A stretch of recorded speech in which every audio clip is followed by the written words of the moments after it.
Good morning, students. In this video, we start State Line chapter State Line class 11th NCERT maths. इसमें मैं आपको basic बताऊंगी कि state line का example क्या है। देखो, कोई भी स्टेट लाइन है, यहाँ से लाइन तक मैंने ड्रॉ कर दी, या तो इसका कोई बिगनिंग पॉइंट रहा होगा। सबसे पहले हमने जो पढ़ा है वो 5 सेंटीमीटर होता है, या 5 किलोमीटर कोई डिस्टेंस हमने रीड करी है, इस तरह से पढ़ा है। लेकिन अभी यहाँ पर हम स्टेट लाइन की बात कर रहे हैं, कोई स्टेट लाइन है। अब वो स्टेट लाइन किसके अंदर ड्रॉ हुई होगी? सबसे पहले ये देखो कि कोई कार्टेजन प्लेन होगा। आपको पता है कार्टेजन प्लेन क्या होता है? कार्टेजन प्लेन हमारा होता है, ये एक्स एक्सिस है और ये वाई एक्सिस है, और सॉरी एक्स डैश है, और यहाँ पर वाई है और वाई डैश है। ये हमारा पॉजिटिव साइड रहता है, और सिमिलरली अगर अपर की बात करें तो ये भी पॉजिटिव होता है। तो हमारे ये कैसा होता है? नेगेटिव होता है। और ये कैसा साइड होता है? मतलब वाई डैश की बात करें तो ये भी नेगेटिव होता है। अब इसके साथ दोनों पॉइंट कैसे बनेंगे? Positive positive. हमेशा जब भी हम कोऑर्डिनेट कंसिडर करते हैं तो पहले हम एक्स को रखते हैं और देन वाई को रखते हैं। तो एक्स हमारा प्लस का है, माइनस भी, वाई भी हमारा कैसा है? प्लस का है। अब यहाँ पर एक्स जो है, इस लाइन को मैं यहाँ पे रब कर देती हूँ, जो मेरे पास एक्स है, एक्स डैश है, वो कैसा है? नेगेटिव है। और y कैसा है? पॉजिटिव, क्योंकि मैंने बताया कि पहले हम x को रखते हैं देन y को। क्लियर है? अब ये भी नेगेटिव है और ये भी नेगेटिव है, तो दोनों कैसा हो जाएगा? Negative negative. अब हम इसे बोलते हैं first quadrant, second quadrant, this is third quadrant and this is fourth quadrant. आपने ऑक्टागन भी पढ़ा होगा, है ना, जिसमें 8 साइड करके आपके पास आता है। शुरू में ही एक चैप्टर है आपके पास, है ना, उसमें वो एक्सेस पूछता है, 3D डायमेंशन, थोड़ा बहुत इंट्रो वगैरह देता है।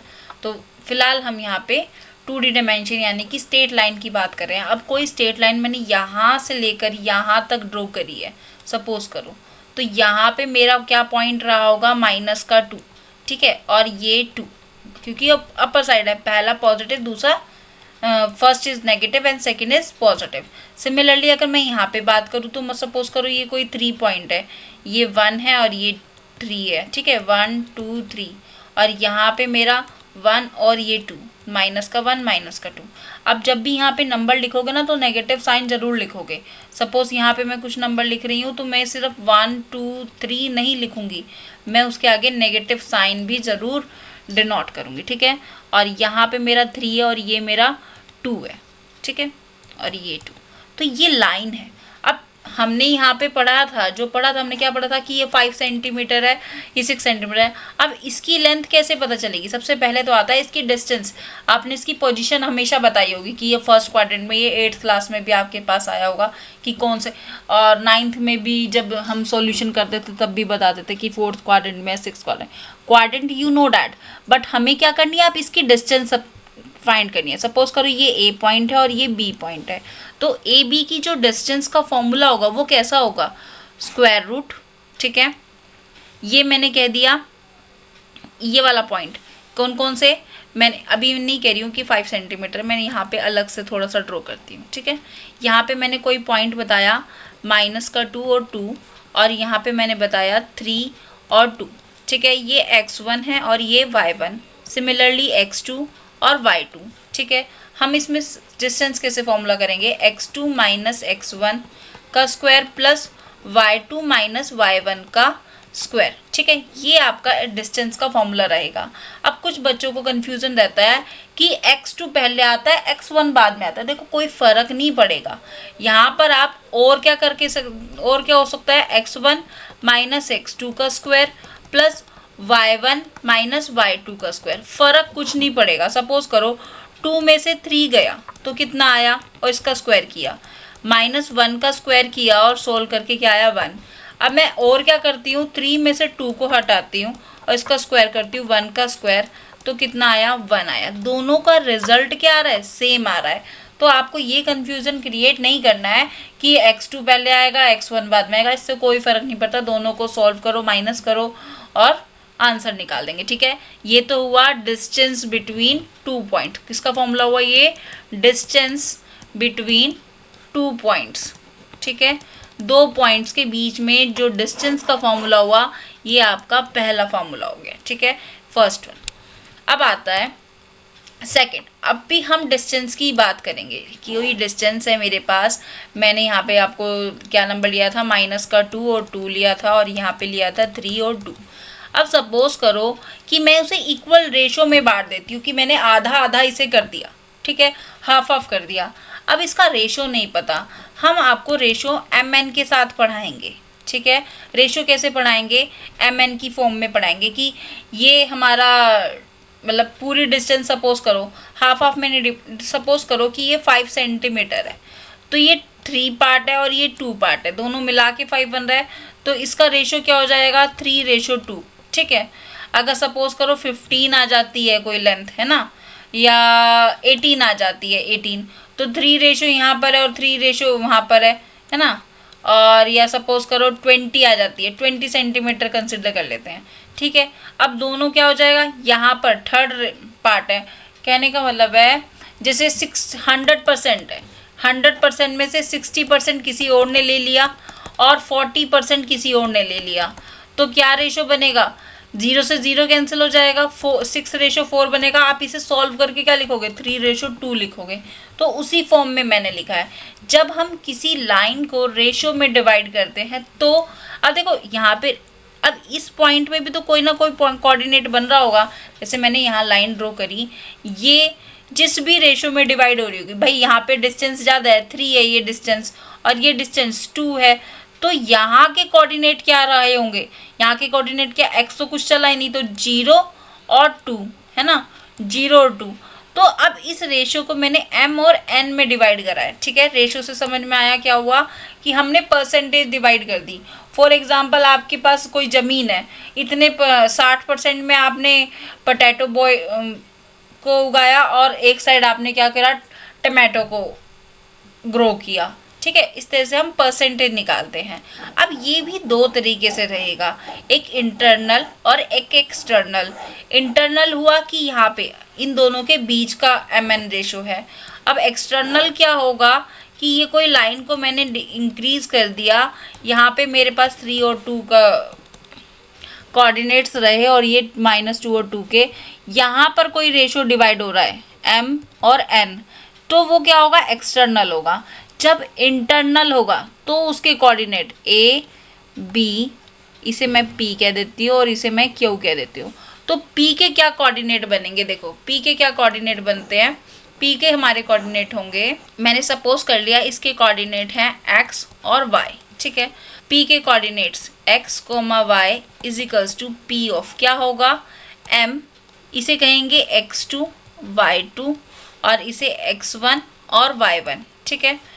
m x2 प्लस n, यानी कहने का मतलब है पहले वाला रेशो जाएगा दूसरे के पास और दूसरा रेशो जाएगा पहले के पास, x1, और अपॉन में होगा m plus n, comma similarly m y2 plus n y1 और दोनों का प्लस, ठीक है। एक इंटरनल के लिए और एक एक्सटर्नल के लिए। यहाँ तक क्लियर है, समझ में आई है। अब आ जाता है, ये तो हुआ इंटरनल, यानी कि जब मैंने लाइन को बीच में से डिवाइड करा। अब मैं लाइन को एक्सटर्नली डिवाइड कर रही हूँ, मैंने कोई 2 पॉइंट लिए A और B और यहाँ पे कोई लाइन प्रोड्यूस हो रही है और वो उसे रेशो में डांट रही है, किसमें, m और n में ही काट रही है, ठीक है। यहाँ पर है x1 y1 और यहाँ पर है x2 और y2। क्लियर है इतनी बात। यहाँ पर आ जाते हैं। अब इसके यहाँ पे मैंने कोई इसे पॉइंट दे दिया Q। अब Q के मुझे कोई पॉइंट निकालने हैं। Q का पॉइंट आप ले लेंगे, कुछ भी ले सकते हैं। A और B ले लिया मैंने, सपोज करो कुछ भी कंसिडर कर सकते हैं। तो Q के पॉइंट क्या होंगे, M x2 minus n x1, और इनके डिनोमिनेटर में भी ये क्या होंगे, माइनस का ही होगा, ठीक है ना, माइनस का ही होगा। कितना आ जाएगा, m y2 minus n y1 upon में m माइनस n, ठीक है। ये हमारा एक्सटर्नल के लिए, किसके लिए हुआ ये, एक्सटर्नल रेशो, और ये मेरा कैसा था, इंटरनल,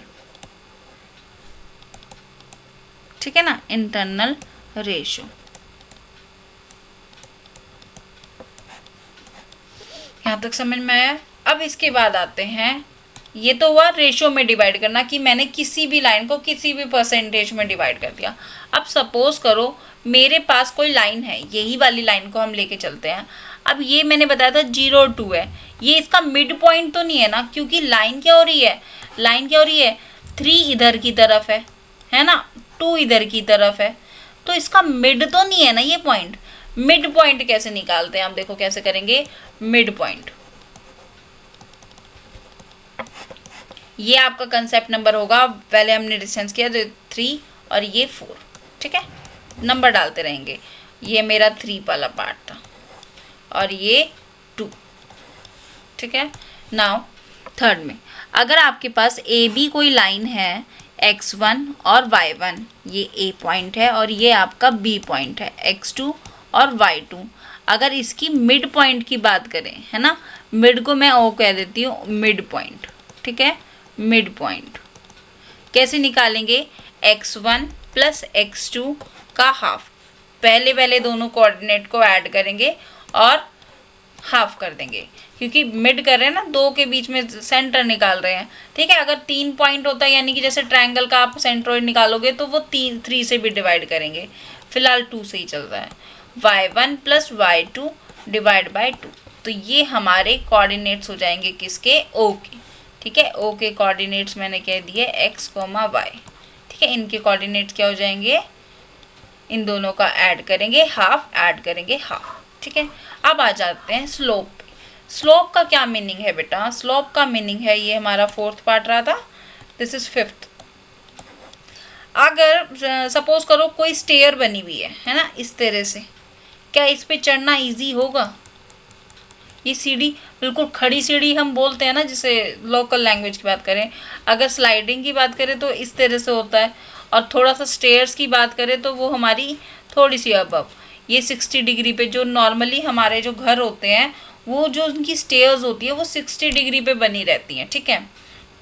और जो आपके हॉस्पिटल में स्लाइडिंग बना रहता है कि वो व्हील चेयर को भी लेके जा सकते हैं, वो 30 डिग्री पे बना रहता है, ठीक है। इसे हम कहते हैं स्लोप, यानी कि पानी का स्लोप इधर की तरफ दे दो कि पानी इधर चला जाएगा, है ना, तो वो क्या रहता है, स्लोप। अब स्लोप कैसा होता है कि हम जिसे m से डिनोट करते हैं, ये कोई एंगल है, ठीक है, जो कि किससे बेस कर रहा है, कि आपके बेस पे और ये परपेंडिकुलर लेंथ पे, ठीक है। ये दोनों यूज हो रही है ना कि कितनी, इन दोनों के बीच में कितना स्लाइडिंग बना रहेगा, तो इस एंगल को मैं बोल देती हूँ थीटा, और m कभी कभी इक्वल हम फाइंड करते हैं, या एंगल के हिसाब से भी हम फाइंड कर लेते हैं, ठीक है।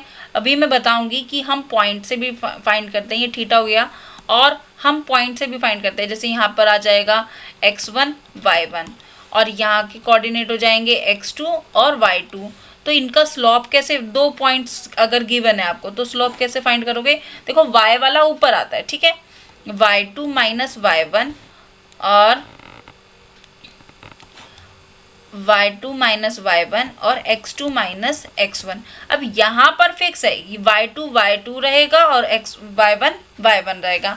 जैसे डिस्टेंस वाले फॉर्मूले में तो क्या हो रहा था कि हम किसी को भी आगे पीछे लिख देते हैं तो सेम ही आ जाता है, लेकिन इसमें ऐसा नहीं होगा। आपको स्लोप जब भी निकालना होगा वो कैसे निकालोगे, y2 माइनस y1 करके ही निकालना है।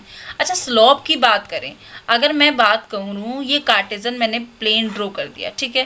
देखो वैसे तो अभी आपके पास सिंपल क्वेश्चन आएंगे कि इसका स्लोप फाइंड कर दो, इसका स्लोप फाइंड कर दो, ठीक है ना, कि आपको पॉइंट्स दे देगा, स्लोप फाइंड कर दिया, कोई इक्वेशन दे देगा, उससे स्लोप फाइंड कर दिया।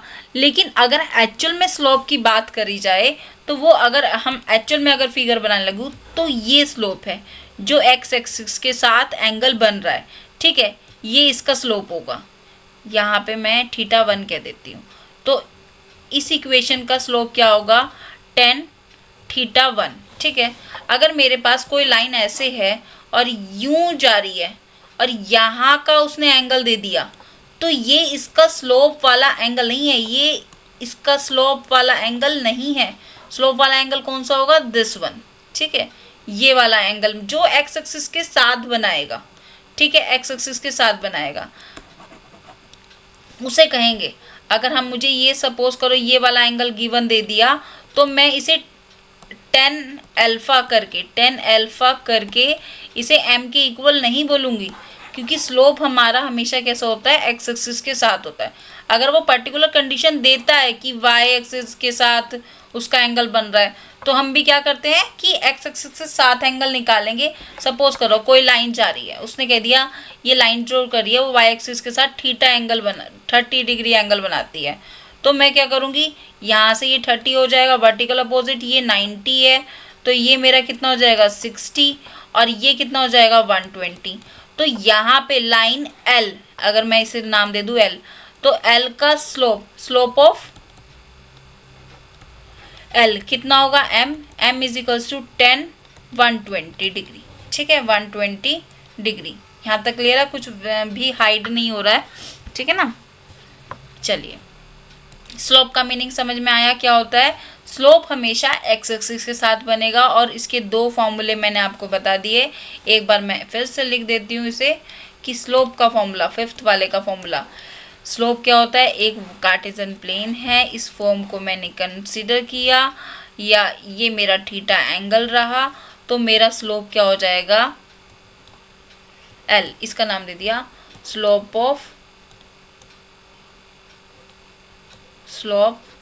ऑफ लाइन L, कितना होगा 10 थीटा।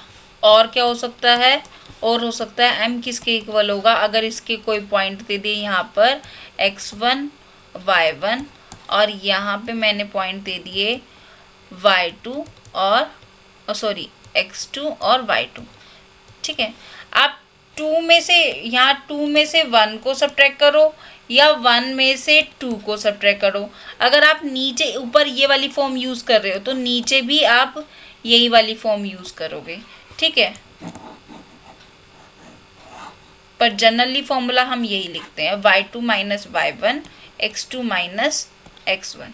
ठीक है, अब हमारे पास कोई उसने कर्व दे दिया, सपोज करो उसने कोई कर्व दे दिया मुझे, और वहाँ पर उसने पूछा है, या फिर कह दें कि दो लाइन है। ठीक है, दो लाइन है, सपोज करो कि दो लाइन है मेरे पास, दो लाइन है, कैसे कि एक लाइन ये है और एक लाइन ये है। अब यहाँ पे उसने m दे दिया, इसका m1 और इसका m2 भी दे दिया, और कह रहा है कि ये वाला एंगल बता दो कितना है। तो ये कैसे निकालेंगे, तो फॉर्मूला रखेंगे 10 थीटा इज इक्वल्स टू, इसमें हम माइनस करेंगे। देखो ये स्लोप है ना, तो एंगल हमेशा हम पॉजिटिव लेके चलेंगे, इसलिए मोड लगाएंगे y2 m2 माइनस m1, और इसका अपोजिट हो जाएगा m1 इंटू m2। ठीक है, यहाँ ऊपर माइनस का और नीचे प्लस का। ये मेरा फॉर्मूला रहेगा एंगल निकालने के लिए, कि जब आपको स्लोप गिवन हो, या आपको कभी कभी क्या करेगा, एंगल गिवन कर देगा और एक ये चीज़ गिवन करेगा और ये क्वेश्चन मार्क पूछ लेगा, यानी कि m2 पूछ लेगा आपसे।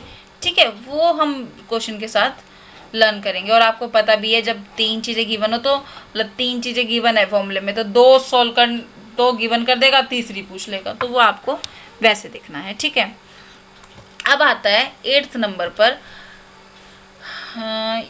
8th नंबर पे देखिए बेटा, कोलीनियर, को का क्या मतलब होता है, पेयर। ठीक है, को से क्या मतलब है, पेयर। अब कोलीनियर की अगर हम बात करें, कोलीनियर का मतलब क्या होता है, अगर लीनियर की बात करूं तो क्या होता है, कोलीनियर क्या होता है, लाइन में, एक लाइन के अंदर। को का मतलब है कोई भी दो पॉइंट, या को से तीन पॉइंट एक लाइन के अंदर हैं। ठीक है, वो आपसे क्वेश्चन में पूछेगा कि वो पॉइंट दे देगा, सपोज करो 2 3 4 5 6 7, ये तीन कोऑर्डिनेट उसने कह दिया। अब वो कह रहा है क्या ये तीनों कोलीनियर है, एक ही लाइन में आने वाले पॉइंट है, समझ रहे हो, क्या ये दोनों एक ही लाइन, ये तीनों के तीनों एक ही पॉइंट में आने वाले हैं। तो उसके लिए क्या, देखो अगर कोई पॉइंट 3 पॉइंट्स हमारे एक ही लाइन में आ रहे होंगे, तो वो क्या कोई फिगर बना रहे होंगे, कोई फिगर बना रहे हैं, ये दोनों नहीं बना सकते ना, सिर्फ एक लाइन ड्रॉ कर सकते हैं। तो इसके लिए आपको क्या करना है, वो ट्रायंगल का, जैसे ट्रायंगल है, यहाँ पे कोई 3 पॉइंट बना, सपोज करो ये कोई कार्टेशियन प्लेन है, x y है ना, x एक्सिस y एक्सिस, यहाँ पे यहाँ पर आ जाएगा एक्स एक्सिस और वाई एक्स डैश और वाई डैश, ठीक है। ये कोई पॉइंट है x1 y1, similarly x2 y2 and x3 और y3, ये तीन पॉइंट उसने दे दिए। अब इस तीन का कोई ना कोई एरिया बन रहा होगा। हम 8th में वो 9th में क्या करते थे कि यहाँ तक लाइन 1 है और ये 4 है, तो इसकी डिस्टेंस हो गई 5 और यहाँ से मैं हाइट निकाल लेती थी और आंसर कर देती कि ये एरिया का फॉर्मूला बन गया।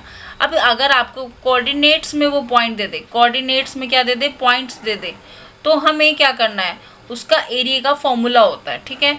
अगर कोलिनियर की बात करेगा तो यानी कि एक लाइन में, तो इस केस में क्या हुआ, ट्रायंगल का एरिया क्या होगा, in that case area of triangle is 0, तो 0 हो जाएगा। तो यहाँ पे जब भी मुझे प्रूफ करना होगा एरिया ऑफ ट्रायंगल, तो मैं क्या यानी कि कोलिनियर में है तो मैं एरिया ऑफ ट्रायंगल को 0 दिखा दूंगी। क्या इट मीन्स किसके इक्वल दिखा दूंगी, एरिया ऑफ ट्रायंगल किसके इक्वल होता है, हाफ ऑफ, ठीक है, x1 यहाँ पे ब्रैकेट, फिर x2, फिर ब्रैकेट, फिर x3 और फिर ब्रैकेट, 1 हो गया, y2 minus y3, y3 minus y2 और y3 माइनस y1 और y1 माइनस y2, ठीक है। इस तरह से होता है। और क्या होगा कोलिनियर की कंडीशन, कोलिनियर की क्या और क्या कंडीशन बनेगी, कोलिनियर में मैंने बता दिया तीनों पॉइंट अगर एक ही लाइन में मुझे रिप्रेजेंट करना है, तीनों पॉइंट को एक ही लाइन में मुझे अगर रिप्रेजेंट करना है, शो करना है, शो डैट लिखा रहेगा, show that 3 points are collinear, ठीक है, वो बोलेगा कोलिनियर प्रूफ करने के लिए। तो आप क्या करोगे, इस कंडीशन में एरिया के फॉर्मूले को 0 के इक्वल रखोगे, यानी कि 1/2 और वो जो भी फॉर्मूला लिखा था एज इट इज, ठीक है, 0 के इक्वल करोगे। और क्या हो सकता है, इन दोनों का स्लोप क्या होगा भाई, जो इसका स्लोप है इन दोनों से निकलेगा m1 और क्या होगा m2, दोनों एक ही स्लोप में जा रहे होंगे। अगर स्लोप गिवन है तो स्लोप के हिसाब से कर लेंगे। और क्या हो सकता है, अच्छा स्लोप अगर इक्वल है, दो पैरेलल लाइन है, ये दोनों पैरेलल लाइन है, लाइन L और M, if L and M are parallel line, अगर ये दोनों पैरेलल हैं, पैरेलल लाइन, अगर ये दोनों पैरेलल है तो इनका m1 इक्वल, मैं ना m नहीं देती इसे, यहाँ पे नाम दे देती हूँ n, ठीक है ना, m1 और m2 क्या होंगे, इक्वल होंगे, ये भी कंडीशन है। स्लोप की बात करें तो कोलिनियर स्लोप, ठीक है, ये दोनों भी कोलिनियर में भी क्या होंगे, कोलिनियर की क्या कंडीशन है कि स्लोप जो होंगे हमारे इक्वल हो जाएंगे, ठीक है। यहाँ पर भी m1 और m2 क्या हो जाएंगे, इक्वल हो जाएंगे। और स्लोप का फॉर्मूला मैंने बताया कि ट्रायंगल को एरिया को 0 के इक्वल रख दोगे आप, ठीक है। नाउ नेक्स्ट करते हैं हम, नाउ फॉर परपेंडिकुलर, अगर ये तो हुआ दो लाइंस जब पैरेलल होती हैं तो उनका m1 और m2 इक्वल होगा, ठीक है, कंडीशन 1, ठीक है, स्लोप के लिए। अगर कंडीशन 2 क्या है, अगर लाइंस परपेंडिकुलर होती हैं तो m1 और ये m2, इन दोनों का प्रोडक्ट क्या होगा मेरा, -1, ठीक है। ये डायरेक्ट आपको रिजल्ट यूज़ करना होगा इन दी क्वेश्चंस। वो गिवन दे के रखेगा कि ये स्लोप है, ये हमारा परपेंडिकुलर है, तो आपको प्रूव करना होगा, ठीक है। अब आते हैं कि मेरे पास अगर स्लोप भी गिवन है, क्या गिवन है, अगर स्लोप भी गिवन है और दो पॉइंट्स भी गिवन है, अगर सपोज करो कोई लाइन है मेरे पास, उसका मुझे स्लोप भी गिवन है m, और यहाँ पे दो पॉइंट यानी कि x2 और y2, ये दोनों पॉइंट भी गिवन है मेरे पास, ठीक है, x1 और, तो इक्वेशन की लाइन हमने हमेशा 8th में पढ़ा है ना, इक्वेशन हमें दे के रखता है कि x+2 है ना। अब आते हैं इक्वेशन पे, x+2 = 5 है ना, ये हमें इक्वेशन देगा। अगर मेरे पास दो पॉइंट हो और स्लोप हो तो मैं इक्वेशन बना सकती हूँ, कैसे बना सकती हूँ, equation of a line given 2 point, ठीक है, 2 पॉइंट्स के साथ। 2 पॉइंट्स। अगर आपको ऐसे equation point given y minus y1 is equals to m और x माइनस x1, और क्या लगा सकते हो, y minus y2 is equals to m x minus x2, ये भी कर सकते हो। दोनों में सेम ही इक्वेशन बनेगी, थोड़ा बहुत ही फ़र्क आएगा, अगर फ़र्क आएगा भी तो, लेकिन वो लाइन जब ड्रॉ करेंगे तो वो सेम आएगा हमारा, ठीक है। तो आप कुछ भी ले सकते हैं। अगर m आपको गिवन नहीं है, सपोज करो m आपको डायरेक्टली गिवन नहीं है, तो और क्या लिख सकते हो आप, y माइनस y1, ठीक है, ब्रैकेट लगा देंगे, और m की जगह हम क्या निकालते हैं, y2 माइनस y1 और x2 माइनस x1, अगर 2 पॉइंट्स गिवन है, और x, ठीक है। और क्या हो सकता है, और हम टेन थीटा से भी निकाल सकते हैं, है ना। कैसे, अगर आपको टेन थीटा गिवन है, अगर लाइन का मुझे एंगल गिवन हो जाए, ठीक है, और ये कोई पॉइंट मेरे पास गिवन हो जाए x1 और y1, और यहाँ पे मुझे थीटा गिवन है, तो इक्वेशन ऑफ अ लाइन क्या होगा, equation of a line with 1 point and slope.